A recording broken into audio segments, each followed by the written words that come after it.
have yet to see a massive rebrand of a company until now. While niche and potentially having financial issues, Bremont have really come out of left field to kind of hit YouTube. We've all been talking about this, or a lot of people have been talking about this whole rebrand with Bremont. Now, there's a good part of that and there's a bad part of that depending on your perspective. But today we're going to look at their Terra Nova model, which is one of their recently released models, and kind of my thoughts on both the rebrand in general and specifically this watch. Now, Bremont as a brand, I have owned and had in my collection. In my watch collection review I did late last year, I had one of their watches. I really liked it because it had a lot of what I really was searching for at that time, which was really tool-oriented chronographs. You know, it had a little extra thickness to it. It was a little big. It had extra complications. I thought that made sense. It was subdued. Sure, it had Fotina on there. But in the end, when you looked at the watch, you got a feel, I think, of the inspiration behind it. And when you look at their website at that time, you would find all this literature about aviation, British heritage, and it just felt like it made sense. The watch at least had some sort of backing. And I think that plays into the thought of like how stories motivate us to purchase things. But I'm going to talk about this watch first, and then I'll come back to the rebrand at the end after I've discussed the pros and cons of this specific watch. Now, the Terra Nova here is supposed to be their land version. They basically came out with 3 models, one for land, one for sea, one for air. The Terra Nova is obviously the land version, Terra Nova, you get it. Terra meaning Earth. All of them came with this new case design. It's a cushion case design, really. But it also feels weird. So like, I would describe a Panerai as a cushion case, right? Most of us would. And that case seems to make sense. It's big, it's bombastic, you know, but the dial is very simple. There's not a whole lot going on. And I feel like that contrast of large with simple somehow works for Panerai. But they also have added benefits there of them being a reason why it's that size and that overall style, because they used to just be pocket watches with lugs welded on.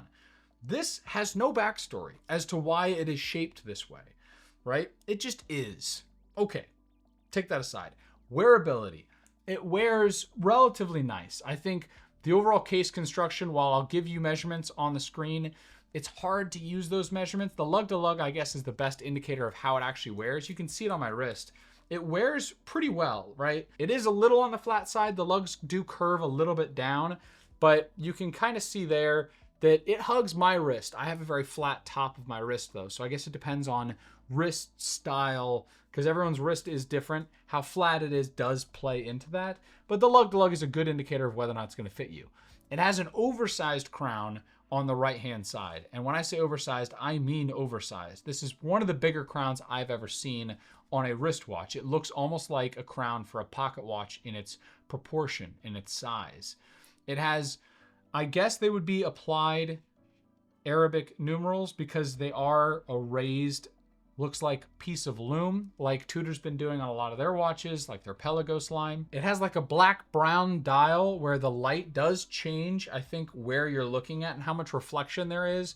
If it's more brown or if it's more black, I would call this a dark brown dial. It has applied Arabic numerals for each of the numerals. They are a loom plot that is also Fotinaed. So if you don't like Fotina, you can just sign off this watch in general because there's a lot of it here. And then obviously the hands as well. Now the biggest other difference on this watch that I found very interesting, first off, the amount of text at the bottom. I'll leave the glaringly obvious thing here to the end, but the amount of text that's at the bottom, it seems a bit excessive because it's saying things that are straightforward. Now the name of the watch, Terra Nova, fine, makes sense. The text is a little large, but we can deal with it. Automatic, and then London at the bottom. I suppose that London note is to try and tie it back to the English heritage of Bremont, but fine, seems unnecessary. It's not like it's made in London. There's no note here of where it's made in. If it was made in Great Britain, I would like that, but just London written on the dial doesn't make a whole lot of sense to me. And then obviously the new Bremont logo, which we can talk about later. One of the first things I noticed here is the fact that the color tone of the hands and the indices is a little like a shade or two off, which I felt like was a big miss. Now, I'm not going to go through just negatives here. There are a few positives to this watch, but I do have a lot of critiques, I should say, of this original release. And hopefully, if Bremmont's listening, then at least they can work out some of these issues long term. The first thing is going to be the fact that the bracelet here is not flexible. Now, that doesn't matter to most people.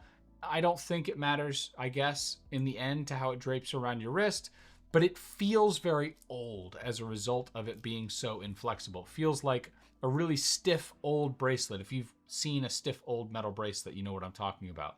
And that's kind of what this looks like. The design on the bracelet is unique, and I do like the fact that they've tried something different. I don't know that I like it really at all. Again, it feels very old. The case itself is, I think, because it's supposed to be a cushion case with that oversized crown, it's supposed to look like a pocket watch, like a miniature Panerai, I suppose, is the goal here. But with all the other notes and with the dial being as color changing as it is, it doesn't feel old. It feels like a modern watch in the end. You know, like a Panerai looks like it could have been a little older. This does not look like that. At least most Panerais, I should say. It's a butterfly style clasp here at the bottom. There is no micro adjustment. And that's fine. That's not a big deal. The logo does close over from one to the other, so it makes it symmetric at the bottom. I think it's pretty. I don't know that that's a huge deal, but it is pretty that that's there. The case back here is a solid case back. It's got a globe on the back that looks like the picture of the world is centered around London, or at least around Europe. And it says Terra Nova on that globe. 10 atmospheres, Bremont stainless steel, and London. It doesn't call out anything outside of that. Quick shout out, thanks to Exquisite Timepieces for lending this in. I even explained to them that I wasn't a huge fan and would probably not say super nice things, and they still sent it over here for me to review. I really appreciate that. The ability for them to let me say whatever I want to say, but still, you know, send something out, I really like. So if you're looking at watches online or you're in Naples, Florida, at least check them out, at least look at their prices and see if they have something that you're interested in. Now, while I've criticized the bracelet and the dial and the overall case architecture and the crown, the movement in the back is the other point that I think is of note. Now, the watch here, as I said, retails for $3,150, or you saw when I was showing you the specs. That's a lot of money for a watch, and that puts you in some pretty interesting territory. You're competing then with Longines, and you're competing with Tudor, and kind of Omega, I guess, depending on the model. That price category there seems pretty well dominated, though, mainly by Longines and Tudor. And you can even buy a Cartier in some of that price range also, like in a Tank Solo line. Inside here is what Bremont calls their caliber 11.5 BE36AL. And what that means is it's a Sellita SW200 that is called something else. Now they say modified, but the callouts they have in there with a 38-hour power reserve, a Nivaflex mainspring, an Anachron balance spring, and a GlideCure balance simply means it's a top grade Sellita SW200. All those things come standard with that watch. While they note them on there, there's nothing that makes it different. So that is, I think, my biggest point of contention. It's a huge asking price for a standard movement. Now, I'm not usually huge on the movement has to be high end, but I do think if you're going to ask a lot of money, you have to have some reason as to why it's worth that much money. The last thing that I think is important to note here that is an interesting departure and something that immediately made this watch never something that I would purchase is the fact that there is no seconds hand. And when I was showing you the close-ups, I don't know if you noticed, but I noticed it immediately because I tried to wind it to see if it was working, and I realized there's no seconds hand. There's no running seconds hand down below. There's no running seconds hand on the side like there would be with a Panerai. And I think when I look at this, what I see is Bremont trying to be Panerai. They're trying to take the no seconds hand. They're trying to do a simple dial with faux Tina in a cushion case with an oversized crown. Like, all that stuff is exactly what Panerai does. But they did it without the locking mechanism on the side, without the heritage that you find with a Panerai. It's just like very manufactured. And it doesn't feel like there's anything here other than they're trying to hit like a vibe.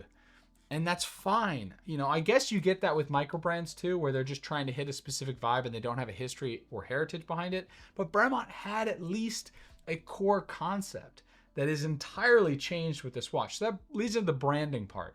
I'm not a huge fan of rebrands if they don't make sense. You know, if the ethos of the brand is around aviation inspired and British things, you know, making watches in Britain or trying to at least inspire, I guess, an aviation element. That's the reason why the name is Bremont, or at least the story that was on the website as to why the name is Bremont has to do with aviation and these brothers that were flying. And when they sold the company, when they go to change the company, it feels like this is a corporate watch. It feels like someone sat in a boardroom and said, okay, what brands have succeeded at a quick level? What did they do? Okay, let's look at Panerai. Panerai had a unique case style. Well, the case style being unique means that someone from across the room can immediately notice what they're wearing. And that way you can culture a little bit of brand loyalty with the unique design. But just because on a spreadsheet, and I know this from my business and I'm guilty of it myself, but just because something on a spreadsheet says, if we do these things, then you end up with these synergies matching into something people want, I don't think that's the case with this watch. Yes, Panerai had a standard movement in the back that was overpriced for what it was offering, that had an oversized crown, that had no seconds hand, that had a very simple layout, that had a unique case design. Yes, all of that stuff is true about Panerai, but it also had a history, and there is no history to this. So if you take that connection out, any reason as to why it looks the way that it does, you end up with a watch that just feels like it was made in a boardroom. And I'm not a fan of this watch. I mean, it's fine. There's nothing wrong with it. If someone buys it and you love it, then buy it, love it. That's fine. I don't love it. And I really liked the way Bremont was positioned. That's why I owned one in my collection for a period of time. So not a huge fan of this, not a huge fan of the redesign. I think over time, people will forget, I suppose, and new buyers in a store won't know the difference, and they'll buy it. And it's not that they won't sell any watches. They'll still sell watches. My curiosity, I guess, has to do with whether or not they've destroyed brand loyalty with their existing customers by making this change, by changing the logo, by changing kind of what the brand is all about. I don't know the answer. Maybe you do. Let's talk in the comments below. I'll see you in the next one. Take care.